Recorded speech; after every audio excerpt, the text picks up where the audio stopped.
नमस्कार, मेरा नाम है आदित्य चौहान और आप देख रहे हैं इंडिया न्यूज। रिया चक्रवर्ती अब अपने ही गेम प्लान में फंसती हुई नजर आ रही है। वो सीबीआई के ऑफिस में है, डीआरडीओ ऑफिस में है मुंबई के, और वहां लगातार सीबीआई उनसे पूछताछ कर रही है। लेकिन जिस वक्त रिया चक्रवर्ती डीआरडीओ ऑफिस में पहुंची, उसी समय सिद्धार्थ पिठानी को सीबीआई की एक टीम सीबीआई के हेडक्वार्टर लेकर के गई। मुंबई में जो सीबीआई का हेडक्वार्टर है वहां लेकर के गई। आखिर सिद्धार्थ पिठानी को डीआरडीओ ऑफिस से मुंबई सीबीआई हेडक्वार्टर ले जाने की वजह क्या थी? दोस्तों, इस वजह को भी समझाएंगे, लेकिन उससे पहले जरा समझिए कि रिया चक्रवर्ती की आज की बॉडी लैंग्वेज क्या है। पिछले 2 दिन से आपने सुना होगा कि कई मीडिया चैनल्स पर, कई मीडिया प्लेटफॉर्म पर रिया चक्रवर्ती के इंटरव्यूज आ रहे हैं, छोटी छोटी क्लिप्स आनी शुरू हुई, और कल तो डेढ़ पौने 2 घंटे के उसके इंटरव्यू रखे गए। और वो इंटरव्यू क्या थे? वो एक तरीके का एग्जाम था। वो दोस्तों ऐसा एग्जाम था जिसमें स्टूडेंट को क्वेश्चन पेपर पहले ही थमा दिया गया और उसने उनके आंसर रट लिए, और रटने के बाद उनके आंसर अपनी सलाहियत से दिए। यह ऐसा इंटरव्यू था जिसमें कतई क्रॉस क्वेश्चन नहीं हुए। ये इंटरव्यू करने वाले लोग, ये दोस्तों पत्रकारिता के नाम पर एक बदनुमा दाग है। इन लोगों ने जिस तरीके के सवाल रखे हैं उसमें कतई क्रॉस क्वेश्चनिंग नहीं थी। ये ऐसे सवाल थे जहां पर रिया को अपनी बात रखने का सिर्फ मौका ही मौका दिया गया। एक क्रॉस क्वेश्चन तक नहीं पूछा गया उनसे। ड्रग्स की बात हुई, डिप्रेशन की बात हुई, सुशांत के ट्रांजैक्शन की बात हुई। उन सब में रिया चक्रवर्ती सिर्फ खुल करके बात रखती रह गई, और पूरा इंटरव्यू देखिए तो ऐसा लगता है कि जैसे रिया चक्रवर्ती बिल्कुल पाक साफ है। विक्टिम उनको बनाया जा रहा है, विक्टिम कार्ड खेल रही है। यानी एक तरीके का प्लांटेड इंटरव्यू। ये इंटरव्यू अचानक कैसे हुआ? इसकी याद अचानक कैसे आ गई?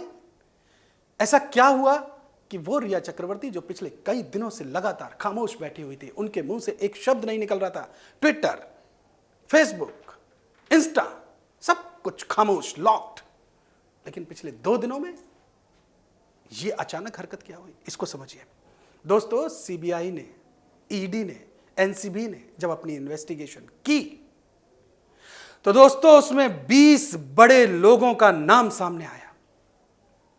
सीबीआई ने एक लिस्ट प्रिपेयर की, और इस लिस्ट में जो 20 बड़े नाम हैं उनमें बड़े नेता हैं, बॉलीवुड के बड़े चेहरे हैं, कई बड़े सफेदपोश चेहरे इसमें सामने आए हैं। और जब यह सामने आ गई बात कि अब एनसीबी, ईडी, सीबीआई इन लोगों को भी ग्रिल करेगी, इससे पहले तो ऐसा लग रहा था कि रिया चक्रवर्ती, ईडी कुछ कुछ आरोप लगा रही है और रिया चक्रवर्ती उनके जवाब देकर के उसे आसानी से जमानत मिल जाएगी। लेकिन जैसे ही ड्रग्स का नेटवर्क खड़ा हुआ, उसके बाद जो रिया चक्रवर्ती को जो पैक कर रहे थे लोग, उनके भी होश फाख्ता हो गए। क्योंकि अब रडार पर सिर्फ रिया चक्रवर्ती नहीं, अब तो 20 लोगों की एक लिस्ट है। लिहाजा प्लान बी एग्जीक्यूट किया गया कि रिया चक्रवर्ती अब बाहर आइए, बोलिए, सफाई दीजिए और खुद को विक्टिम बनाइए। और रिया चक्रवर्ती ने क्या काम किया दोस्तों? इंटरव्यूज को देखिए आप, उसमें वो लगातार यही बताने की कोशिश कर रही है कि उनकी फैमिली मुझे लगातार फंसा रही है। वो तो ड्रग्स लेता था सुशांत, वो तो डिप्रेशन का शिकार था, मेरा उसका ट्रांजैक्शन से कोई लेना देना नहीं है, मैंने कुछ नहीं किया, मैं तो बिल्कुल पाक साफ हूं। एक इस तरीके की थ्योरी रिया चक्रवर्ती ने प्लांट की गई। लेकिन आज क्या हो रहा है? आज रिया चक्रवर्ती से वो मीठे मीठे सवाल नहीं पूछे जा रहे, उनको ग्रिल किया जा रहा है। सीबीआई लगातार उनसे पूछताछ कर रही है, और रिया चक्रवर्ती जो अब तक प्लान बना करके बैठी थी उसको फेल किया जा रहा है। वो प्लान अब फेल होगा, और उसे फेल करने वाला कोई और नहीं बल्कि उन्हीं के अपने गैंग के लोग हैं। सिद्धार्थ पिठानी। दोस्तों, सिद्धार्थ पिठानी पिछले 8 दिन से सीबीआई लगातार उसे अपने ऑफिस बुला रही थी, सीबीआई लगातार उससे पूछताछ कर रही थी। कल एक मीडिया चैनल ने उसे पकड़ा, उससे सवाल किए। सिद्धार्थ पिठानी ने कहा कि सुशांत को इंसाफ जरूर मिलेगा। उससे पूछा गया कि भाई आपने क्या क्या बताया सीबीआई को, बोला सब कुछ बता दिया है। दोस्तों, जो इन्फॉर्मेशन हमें मिल रही है, हमारे सूत्रों से हमको जो जानकारी मिल रही है, उसके मुताबिक सिद्धार्थ पिठानी ने यह बताया है कि 13 तारीख की रात में कौन से बाहरी लोग थे जो सुशांत के घर आए थे। सुशांत के यहां 8 तारीख को क्या हुआ वो सब कुछ उसने उगला है। 14 तारीख की सुबह क्या क्या हुआ सिद्धार्थ पिठानी ने सब कुछ बताया है। सिद्धार्थ पिठानी वो शख्स है जो 8 से लेकर के 14 तारीख के बीच लगातार सुशांत के घर पर रहा था। उसे सब कुछ पता है, क्योंकि सब कुछ उसकी आंखों के सामने हुआ है।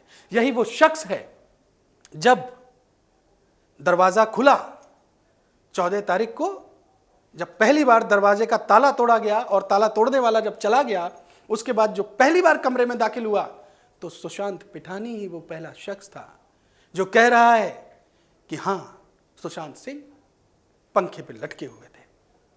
अगर किसी ने सुशांत सिंह को पंखे पे लटके हुए देखा है तो वो कोई और नहीं, सिर्फ नीरज और सिद्धार्थ पिठानी थे। दोस्तों, सिद्धार्थ पिठानी ने जो इंफॉर्मेशन हमें मिली है, जो सूत्रों से हमें जानकारी मिल रही है, उसके मुताबिक सिद्धार्थ पिठानी ने सब कुछ उगल दिया है और बहुत प्रबल संभावना है इस बात की कि सिद्धार्थ पिठानी इस केस में सरकारी गवाह बन सकता है। इसीलिए हो सकता है, ये संभावनाएं हैं, कनेक्ट करने की कोशिश करते हैं कि सिद्धार्थ पिठानी अगर सरकारी गवाह बनता है तो सीबीआई की टीम उसे लिखा पढ़त के लिए, फॉर्मेलिटीज कराने के लिए सीबीआई हेडक्वार्टर लेकर के गई हो। दूसरी एक पॉसिबिलिटी क्या बनती है कि जैसे ही रिया डीआरडीओ ऑफिस में दाखिल होती हैं तो एक मानसिक दबाव बनाने के लिए वहां से सिद्धार्थ पिठानी को हटा दिया गया हो। क्योंकि अभी तक की जो भी क्रॉस क्वेश्चनिंग हुई है उसमें नीरज, दीपेश सावंत और सिद्धार्थ पिठानी के जो बयान हैं वो आपस में मैच नहीं कर रहे हैं। शोभिक चक्रवर्ती के बयान मैच नहीं कर रहे हैं। यानी अब सच्चाई लगभग सामने आ चुकी है और रिया सीबीआई के सामने है। बहुत जल्द इसकी कड़ियां अब खुलने वाली हैं। यानी जो प्लान रिया चक्रवर्ती ने बनाया था वो अब फेल हो रहा है और बहुत प्रबल संभावना है कि सिद्धार्थ पिठानी इस केस में सरकारी गवाह बन जाए। ये जानकारी, ये वीडियो आपको कैसा लगा जरूर कमेंट कीजिए। इस नई जानकारी को आप फौरन शेयर कीजिए, हमारे चैनल को सब्सक्राइब कीजिए। बहुत शुक्रिया।